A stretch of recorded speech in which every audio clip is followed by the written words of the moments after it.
Washington Republican and Democratic senators clashed on Wednesday over changes the Republicans made to their sweeping tax legislation late Tuesday night, as the momentum behind the tax overhaul showed no signs of slowing, with votes expected in both chambers of Congress later this week.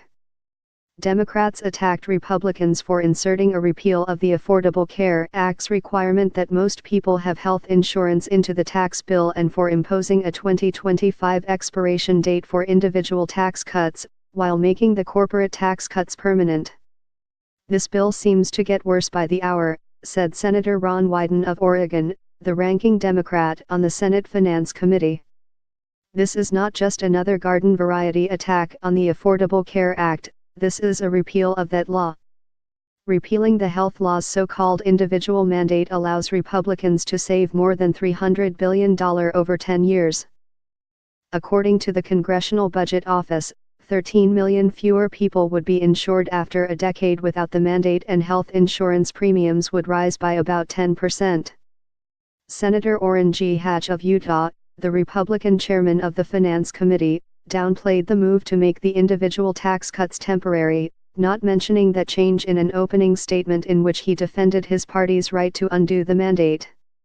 He later suggested that Republicans would be unlikely to resist if Democrats wanted to help them make those cuts permanent after they expire. "We'll hear claims that the inclusion of the individual mandate tax relief is some kind of process foul, and that we've somehow expanded the scope of the markup by including it in the modification," Mr. Hatch said. "As we reiterated several times yesterday, the individual mandate is a tax." Mr. Hatch and Mr. Wyden raised their voices and spoke over each other as they clashed over the injection of health care into the tax debate, with Mr. Hatch at one point demanding that his leadership of the committee be respected. "Let me be in charge of this committee, not you," Mr. Hatch said. The third day of debate over the tax bill in the Senate Finance Committee comes ahead of an expected vote by the panel on Friday. The full Senate is expected to vote on the bill after Thanksgiving, while the full House is expected to vote on its bill on Thursday. Another Senate panel, the Energy and Natural Resources Committee, voted on Wednesday to approve legislation that would open the Arctic National Wildlife Refuge in Alaska to oil and gas drilling.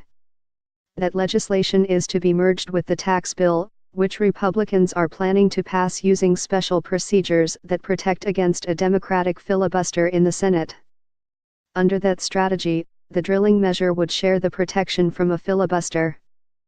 Allowing drilling in the wildlife refuge, known as ANWR, is a longtime goal of the Energy Committee's chairwoman, Senator Lisa Murkowski, Republican of Alaska. This summer, Ms. Murkowski was among the Republicans to vote against repealing the Affordable Care Act, making her a closely watched figure as the Senate plunges back into a debate over health care.